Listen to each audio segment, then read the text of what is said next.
Pobreza menstrual. Um termo diferente, um assunto pouco falado e que por muito tempo foi tabu na sociedade.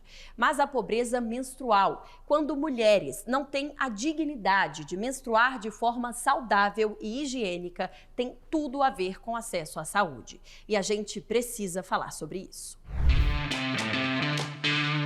Um ambiente de conversa e debate. Participam do coletivo Girl Up Elza Soares, meninas que têm entre 14 e 22 anos. As reuniões começaram em uma escola de ensino médio na zona norte do Rio. Ações e diálogos que fomentam o nascimento de lideranças comunitárias. Os assuntos são muitos, mas um chamou a atenção do grupo. Dentro desses debates, um dos assuntos que a gente percebeu que era super tabu era a menstruação. E é uma coisa que devia ser tão comum, porque todo mês a gente está ali, todo mês a gente menstrua, todo mês a gente tem faz parte da nossa saúde, da saúde feminina. E era um assunto que só era discutido nas aulas de biologia com certa vergonha, com certa timidez. Porém, a saúde menstrual, ela realmente afeta a gente. A falta de conversa sobre ela faz com que alguns assuntos sejam invisibilizados. E durante as rodas de conversa, outra questão urgente apareceu: a pobreza menstrual. Meninas sem acesso a um item básico, o absorvente. A gente começou a perceber que tinham meninas em algumas situações que começavam a faltar aula pelo menos uma vez ao mês, que tinha essas situações em que elas não conseguiam frequentar a escola devido à menstruação, e pra gente era uma realidade que não devia estar acontecendo. A gente percebeu por meio dessas rodas de debate, por meio dessas conversas, que era uma coisa em comum e que afetava muitas meninas. E adentrando um pouco mais as comunidades, a gente conseguiu ver o quão comum era aquilo e o quão não devia ser. A partir de uma campanha nacional chamada Absorvente Urgente, elas começaram a fazer uma arrecadação de fundos para a distribuição de absorventes. Nessas fotos, dá para ter uma ideia do trabalho, que vem sempre acompanhado de um bom papo.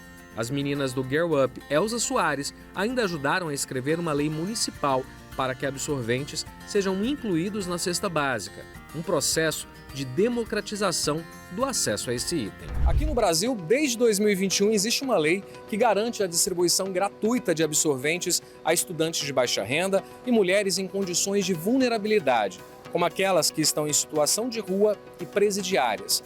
Apesar de estar em vigor desde o ano passado, na prática é diferente. De acordo com dados da pesquisa Pobreza Menstrual, Desigualdade e Violações de Direitos no Brasil, 713 mil meninas vivem sem acesso a banheiro ou chuveiro em seu domicílio e mais de 4 milhões não têm acesso a itens mínimos de cuidados menstruais nas escolas. A pesquisa aponta ainda que 4 milhões de meninas sofrem com pelo menos uma privação de higiene nas escolas. Isso inclui falta de acesso a absorventes e instalações básicas nas escolas, como banheiros e sabonetes. Durante a pandemia de Covid-19, a pobreza menstrual ganhou destaque por meio de coletivos como o Girl Up, que conhecemos no início desta reportagem, mas era preciso mais para fazer a lei sair do papel. Nós vimos que essa lei não seria cumprida, exatamente no momento em que ela nasce, e também pela perspectiva de olhar essa política como uma política não econômica, uma política sem sentido, né, no que se refere ao direito das mulheres.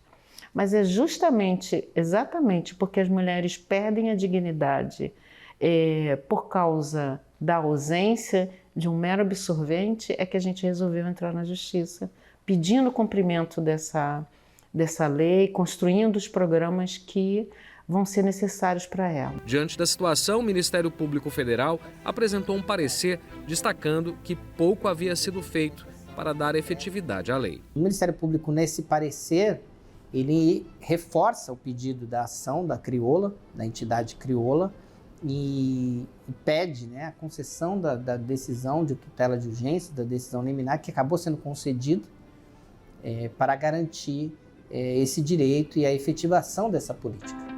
Depois de manifestação do MPF, a Justiça Federal ordenou que a União apresentasse um plano para o cumprimento da lei, e o resultado foi positivo.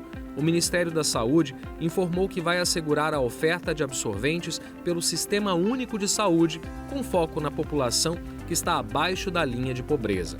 O presidente da República, Luiz Inácio Lula da Silva, assinou um decreto que cria o Programa de Proteção e Promoção da Dignidade Menstrual.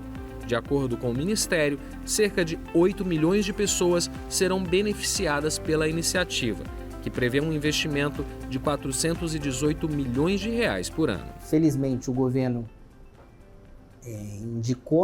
editou um decreto, praticamente no mesmo contexto, mas é necessário que sejam destinados efetivamente recursos para a efetivação da política. Então, a decisão judicial é importante nesse sentido para que haja planejamento, que a política efetivamente seja implementada. Agora começa um novo caminho, o monitoramento da implementação da política pública. Essas instâncias têm conselhos de assistência, conselho de saúde, conselho de educação, que podem fazer esse papel. Os estados e os municípios têm conselhos da criança e adolescente que também podem cumprir esse papel. E nós, organizações de mulheres, podemos ficar atentas para saber que se a política tem atingido com equidade todas as meninas e mulheres em todas as faixas que necessitam desse insumo.